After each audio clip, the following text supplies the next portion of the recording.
अस्सलाम वालेकुम my dear students, I hope आप सब ठीक ठाक होंगे, खैरियत से होंगे। आज का हमारा टॉपिक ऑफ डिस्कशन है कंपाउंडिंग और डिस्पेंसिंग क्या होते हैं, इनके अंदर बेसिक डिफरेंस क्या है और कंपाउंडिंग और डिस्पेंसिंग करते हुए हमें कौन कौन सी इंपॉर्टेंट चीज़ों का ख्याल रखना पड़ता है जो कि फार्मेसी एक्ट के अंदर भी मौजूद है। तो सबसे पहले बात करते हैं व्हाट इज़ कंपाउंडिंग। कंपाउंडिंग होता है कि अगर आप किसी भी मेडिकेशन को एक नए सिरे से तैयार करते हैं, और नए सिरे से तैयार करने का मकसद ये नहीं है कि आप किसी फार्मास्यूटिकल इंडस्ट्री में बैठकर दवाई को प्रिपेयर कर रहे हैं। That is not a compounding. Compounding ये है कि आपके पास कोई पेशेंट आया है और पेशेंट को डॉक्टर ने कोई मेडिकेशन लिख कर दी है, बट वो मेडिकेशन मार्केट के अंदर अवेलेबल नहीं है, या वो मेडिकेशन किसी कंपनी ने नहीं बनाई हुई। पेशेंट की कोई रिक्वायरमेंट ऐसी है, उसको कहीं किडनी फेलियर है, उसको कहीं लीवर का मसला है, या उसको कोई डायबिटीज़ है, 4-5 उसको इश्यूज़ हैं, और फिर डॉक्टर ने उसको कोई मेडिसिन प्रिस्क्राइब की है, बट वो मेडिकेशन जो है वो मार्केट के अंदर अवेलेबल नहीं है, या अगर अवेलेबल भी है तो वो ज़्यादा डोज में अवेलेबल है, या उसको डॉक्टर ने कहा है कि इन 3-4 केमिकल्स को मिला के इस पेशेंट को ड्रग बना के देनी है, सो वो मार्केट के अंदर अवेलेबल नहीं है। तो फिर हमें क्या करना पड़ता है, उस प्रिस्क्रिप्शन के अकॉर्डिंग पेशेंट की ज़रूरत को मद्देनज़र रखते हुए हमें एक नए सिरे से दवाई को प्रिपेयर करना पड़ता है, दवाई को मिक्स करना पड़ता है, उसकी प्रॉपर पैकेजिंग करनी पड़ती है, उसकी प्रॉपर लेबलिंग करनी पड़ती है, और फिर हम उसको पेशेंट को जो है वो डिलीवर करते हैं। तो ये पूरा प्रोसेस जिसमें हम पेशेंट को सर्व कर रहे हैं उसकी प्रिस्क्रिप्शन की बेस पर, दैट इज कॉल्ड कंपाउंडिंग। उसके बाद आ जाता है व्हाट इज डिस्पेंसिंग। डिस्पेंसिंग ये होता है कि आपके पास एक ऐसा पेशेंट आया है जिसको डॉक्टर ने कहा है कि आपने फलां दवाई इस्तेमाल करनी है, वो दवाई मार्केट के अंदर बनी बनाई अवेलेबल है, बट वो जो है वो ज़्यादा मिकदार में अवेलेबल है, ठीक है, तो या वो बड़े साइज में अवेलेबल है। तो आपने क्या करना है, एक उस दवाई को पेशेंट की नीड के मुताबिक कम मिकदार में उसको प्रोवाइड करना है। फॉर एग्जांपल एक टैबलेट मार्केट में आती है, वो 500 mg के हिसाब से आती है, पेशेंट को आपने देनी है 400 mg से। अगर आप 400 mg से वो अवेलेबल नहीं है मार्केट में, तो पेशेंट 500 mg को खुद से 400 mg में कन्वर्ट नहीं कर सकता, क्योंकि उसके पास प्रॉपर स्केल्स नहीं है। तो आप क्या करते हैं, उस 500 mg की मेडिकेशन की प्रॉपर ब्रेकडाउन करते हैं और उसको 400 mg में कन्वर्ट करके पेशेंट को एक अलग कंटेनर के अंदर डाल के पेशेंट को प्रोवाइड करते हैं। तो आपने दवाई नए सिरे से तैयार नहीं की, बल्कि आपने एक बल्क कंटेनर में से दवाई को निकालकर एक छोटे कंटेनर के अंदर पेशेंट को शिफ्ट करके दी है। इस तरह का जो प्रोसेस होता है that is called dispensing. I hope आपको जो कंसेप्ट है वो क्लियर हो गया होगा कि कंपाउंडिंग में हम दवाई को बिल्कुल नए सिरे से तैयार करते हैं। फॉर एग्जांपल डॉक्टर ने कहा है कि 4-5 केमिकल्स हैं, इनको मिक्स करके आपने दवाई बनानी है। तो अगर आपका फार्मासिस्ट या आपका फार्मेसी टेक्नीशियन उन 4-5 केमिकल्स को मिक्स करके उसी वक्त आपके लिए प्रॉपर दवाई बनाता है, उसको मिक्स करता है, उसको कंपाउंड करता है, उसको पैकेजिंग करता है, उसको लेबल करता है और फिर आपको देता है, तो वो आपके पास होती है कंपाउंडिंग। बट अगर एक बड़े कंटेनर में से दवाई आपको निकाल कर एक छोटे कंटेनर में डाल के दी जाती है ताकि आप उसको बाद में इस्तेमाल कर सकें, और उसके ऊपर लेबल करके भी आपको दे दिया जाता है, लेकिन दवाई नए सिरे से प्रिपेयर नहीं की गई, तो उसको आप कहते हैं dispensing. So compounding is a specialized process to change the dosages form that include, इसमें आप दवाई को प्रिपेयर करते हैं, मिक्स करते हैं, उसकी प्रॉपर पैकेजिंग करते हैं, प्रॉपर लेबलिंग करते हैं। किस बेस पे करते हैं? प्रिस्क्रिप्शन की बेस पे जो डॉक्टर ने आपको पेशेंट को दी है। उसके बाद आता है dispensing, removal of doses form from a bulk drug container. आपके पास दवाई जो है वो एक बड़े कंटेनर में आती है, बट पेशेंट को इतना बड़ा कंटेनर नहीं चाहिए, पेशेंट को वो सिर्फ एक दिन के लिए इस्तेमाल करनी है। तो और वो दवाई जो है वो 1000 ml के कंटेनर में आती है, या वो 500 ml के कंटेनर में आती है। तो आपने क्या करना है, उस कंटेनर में से पेशेंट को उसकी रिक्वायरमेंट के मुताबिक एक छोटे कंटेनर में अगर आप दवाई डाल के देंगे और उसको प्रॉपर लेबल करके देंगे, this is called dispensing. So एक बल्क कंटेनर से एक दूसरे कंटेनर में डालना according to the need of patient for the later use, ताकि वो उसको बाद में इस्तेमाल कर सकें, दिस इज कॉल्ड डिस्पेंसिंग। अब आता है कि कंपाउंडिंग और डिस्पेंसिंग के लिए कुछ गाइडलाइंस हैं, कुछ उसूल हैं, कुछ कवानीन हैं जिसको आपको मद्देनजर रखना है। ऐसे आप किसी भी पेशेंट के कहने पे उसको कंपाउंडिंग या डिस्पेंसिंग करके नहीं दे सकते जब तक उसके पास प्रॉपर प्रिस्क्रिप्शन ना हो। तो किन किन चीज़ों को आपने अपने जहन में रखना है? सबसे पहली चीज़, इस चीज़ को मेक श्योर करें कि पेशेंट के पास किसी ऑथराइज डॉक्टर की प्रिस्क्रिप्शन मौजूद है।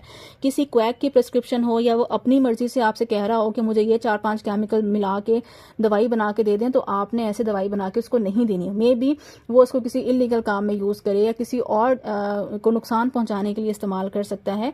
और आपके पास कोई प्रूफ भी नहीं है कि आपने किस बेस पर उसको मेडिकेशन बना के दी है। तो एज अ फार्मासिस्ट आपकी जिम्मेदारी है कि आप विदाउट प्रिस्क्रिप्शन उसको कभी भी कंपाउंडिंग करके नहीं देंगे। Check the name of patient on the prescription, और फिर ये भी देखें कि प्रिस्क्रिप्शन जो पेशेंट आपके पास लेकर आया है उसके ऊपर, उस प्रिस्क्रिप्शन के ऊपर पेशेंट का नाम भी मेंशन है या वो किसी और की प्रिस्क्रिप्शन उठा के ले आया है। साथ में ये भी देखें कि उस प्रिस्क्रिप्शन के ऊपर डॉक्टर के सिग्नेचर मौजूद हैं या नहीं।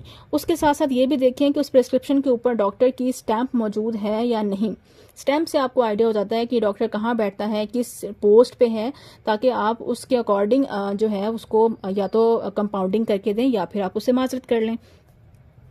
Make sure that there is no drug interaction among prescribed chemicals. ये बड़ा इंपॉर्टेंट है कि जब भी आपने उसकी कंपाउंडिंग करनी है तो आपने इस चीज़ को मद्देनजर रखना है कि डॉक्टर ने जो 4-5 केमिकल्स लिख के दिए हैं आपको प्रिस्क्रिप्शन के ऊपर कि इनको मिक्स करके पेशेंट की आपने ड्रग बनानी है। आप एज अ फार्मासिस्ट आपकी जिम्मेदारी है कि आपको पता होना चाहिए कि ये जो केमिकल्स डॉक्टर ने प्रिस्क्राइब किए हैं, ये केमिकल जब मिक्स किए जाएंगे तो ये किसी किस्म का कोई केमिकल रिएक्शन तो नहीं कर देंगे, कोई एक केमिकल दूसरे केमिकल के इफेक्ट तो ज़ाया तो नहीं कर देगा, या कोई एक केमिकल दूसरे केमिकल के इफेक्ट को इंक्रीज तो नहीं कर देगा। तो ये आपकी फार्माकोलॉजी की बेस पर होगा। जितनी फार्माकोलॉजी आपकी स्ट्रॉन्ग होगी उस बेस पर आप इन चीज़ों को आइडेंटिफाई कर सकते हैं। और अगर आपको लगता है कि इसमें कोई ऐसा केमिकल है जो दूसरे केमिकल के साथ इंटरेक्शन कर सकता है तो आप उसको प्रिस्क्रिप्शन पे मेंशन करेंगे और पेशेंट को कहेंगे कि आप डॉक्टर के पास जाएं और दोबारा से इसको रीचेक कराएं। डॉक्टर उसको रीचेक करेगा और अगर उसको लगेगा कि आपने बिल्कुल ठीक तरह से इस पॉइंट को जो है वो हाईलाइट किया है तो वो उसकी जगह फिर एक नया केमिकल उसके अंदर ऐड करेगा और फिर आप उसको चेक करेंगे कि वो सेफ है या नहीं। देन आप उसको कंपाउंडिंग जो है वो करके देंगे। उसके बाद आपने ख्याल ये रखना है कि अब आपने उन तमाम प्रिस्क्रिप्शन को चेक कर लिया, अब आपने उसको क्या करना है, कंपाउंडिंग करके देनी है। सो आपने सबसे पहले उन तमाम केमिकल्स को जो कि डॉक्टर ने आपको प्रिस्क्रिप्शन पर लिख के दिए हैं, आपने उनको अच्छे से वेट करना है। अगर 0.5 कोई चीज़ लिखी है तो आपने 0.5 ही लेनी है, 0.6 आपने नहीं लेनी। 1.2 लिखी है तो आपने 1.2 ग्राम्स लेनी है, 1.25 ग्राम्स भी नहीं लेनी। एग्जैक्ट क्वांटिटी आपने मेजर करनी है क्योंकि कुछ ड्रग्स बहुत टॉक्सिक होती हैं, उनकी थोड़ी सी ज़्यादा मिकदार भी अगर आप इस्तेमाल करते हैं तो पेशेंट के लिए बहुत ज़्यादा नुकसान का बाइस बन सकती हैं। वेट बैलेंस मस्ट टेयर बिफोर यूज। आपने अक्सर अपनी फार्मेसी की जो लैब है उसमें वजन करने वाली मशीन देखी होगी जो कि हम मुख्तलिफ किस्म के पाउडर्स की या केमिकल्स को वेट करने के लिए इस्तेमाल करते हैं, उसको हम वेट बैलेंस कहते हैं। उस वेट बैलेंस के ऊपर एक बटन होता है, उस बटन के ऊपर लिखा होता है टेयर, TARE।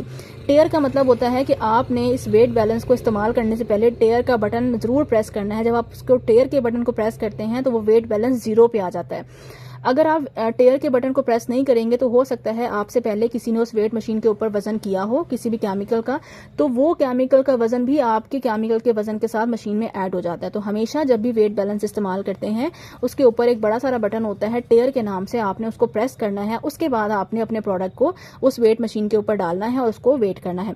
वेट करने के बाद जब आप अपने प्रोडक्ट को वेट मशीन से उठा लें तो दोबारा से उसको टेयर कर दें ताकि नेक्स्ट टाइम अगर कोई उसको वेट बैलेंस को इस्तेमाल करे तो उसको इशू ना हो और उसकी जो मेजरमेंट्स हैं या उसका जो वेट है वो प्रॉपर तरीके से हो सके। Do work in sterile condition. हमेशा स्टेराइल कंडीशन में, जरासीम से पाक कंडीशंस में काम करें। उस जगह पे कोई गंदगी ना हो, किसी किस्म की कोई कंटेमिनेशन ना हो। जाहिर है आप पेशेंट को मेडिकेशन बना के दे रहे हैं और उसमें अगर कंटेमिनेशन होगी तो पेशेंट की लाइफ को खतरा हो सकता है। उस दौरान आप कोशिश करें कि अपना प्रॉपर लैब कोट्स पहने, प्रॉपर ग्लव्स पहने ताकि आपके नेल्स के जरिए से, आपकी बॉडी के किसी भी ऑर्गन के जरिए से, किसी भी पार्ट के जरिए से कोई भी कंटेमिनेशन आपकी मेडिकेशन को टच ना करे। Label the product carefully. जो भी आप प्रोडक्ट बनाएं उसको प्रॉपर लेबल करते जाएं ताकि आपको एट द एंड पता हो कि आपने क्या प्रोडक्ट बनाई है और आपने इसको किस पेशेंट को देनी है। Close the bulk container carefully. जिस कंटेनर में से आपने केमिकल्स को निकाला है, क्योंकि आपको डॉक्टर ने 4-5 ड्रग्स मिक्स करने का कहा था, तो आपके पास रॉ फॉर्म में वो जो केमिकल्स या एक्टिव इंग्रेडिएंट्स मौजूद थे, जिस कंटेनर से आपने जो केमिकल निकाला है, निकालने के बाद हर कंटेनर को आपने टाइटली जो है वो बंद करना है ताकि उस कंटेनर को नुकसान ना पहुंचे, कोई एटमॉस्फेयर से जरासीम वहां ना जाए, कोई डस्ट पार्टिकल्स ना जाए, कोई जो आपके एनवायरनमेंट के अंदर मॉइस्चर होता है वो आपके प्रोडक्ट के अंदर ना जाए और आपका प्रोडक्ट जो लार्ज क्वांटिटी में आपने सेव किया हुआ है वो भी सेव रहे और जो आपने नया प्रोडक्ट बनाया है वो भी सेव रहे। Store the preparation in the sterile condition, ना सिर्फ आपने दवाई बनाते हुए स्टेराइल कंडीशंस का ख्याल रखना है, बल्कि जब आपने प्रोडक्ट को स्टोर करना है तो भी आपने ख्याल रखना है कि जिस कंटेनर के अंदर आप पेशेंट को दवाई डाल के दे रहे हैं वो कोशिश करें ग्लास कंटेनर हो, साफ सुथरा हो, उसकी वो प्रॉपर ऑटोक्लेव के जरिए से या ड्राई हीट के जरिए से या मॉइस्ट हीट के जरिए से आपने उसको स्टेलाइज किया हो और उसके अंदर किसी किस्म की कोई कंटेमिनेशन ना हो। की prescription record in your register, जो प्रिस्क्रिप्शन या नुस्खा डॉक्टर पेशेंट आपके पास लेकर आया है आपने उससे वो नुस्खा ले लेना है और उसको अपने रिकॉर्ड के अंदर आपने महफूज कर लेना है, ताकि खुदा ना खास्ता कल को अगर कोई पेशेंट इशू करता है तो आपके पास वो रिकॉर्ड मौजूद होना चाहिए कि मैंने इस डॉक्टर की बेस पर इस डॉक्टर के कहने पर कंपाउंडिंग जो है वो करके दी थी। और उस प्रिस्क्रिप्शन के रिकॉर्ड को आपने एट लीस्ट 2 साल तक अपने पास महफूज रखना है। 2 साल जब आपको हो जाएं तो उसके बाद आप चाहें तो उस रिकॉर्ड को आप डिस्कार्ड कर सकते हैं, बट 2 साल से पहले ये कानूनी तौर पर शर्त है कि आपने उसको अपने रिकॉर्ड में रखना है। On the container mention the name, address and patient, अब जो आपने जिस कंटेनर में पेशेंट को दवाई बना कर दी है आपने उसमें पेशेंट का नाम मेंशन करना है, पेशेंट का एड्रेस मेंशन करना है। नाम मेंशन इसलिए करना है क्योंकि एक वक्त में हमारे पास बहुत सारे पेशेंट आते हैं जिनकी हमने कंपाउंडिंग करनी होती है, तो आपको पता हो कि कौन से पेशेंट को कौन सी मेडिकेशन देनी है, और साथ साथ एड्रेस ऑफ पेशेंट भी आपने उसके ऊपर मेंशन करना है ताकि आपको पता हो कि ये पेशेंट कहाँ से आपके पास आया है और ये आपकी मेडिकेशन किस एरिया में आप ट्रांसफर कर रहे हैं। तो ये था जी आज का लेक्चर, उम्मीद है आपको पसंद आया होगा। वीडियो पसंद आई है तो प्लीज़ वीडियो को लाइक करें, चैनल को सब्सक्राइब करें। मिलते हैं नेक्स्ट लेक्चर के साथ। Thank you so much. अल्लाह हाफिज़।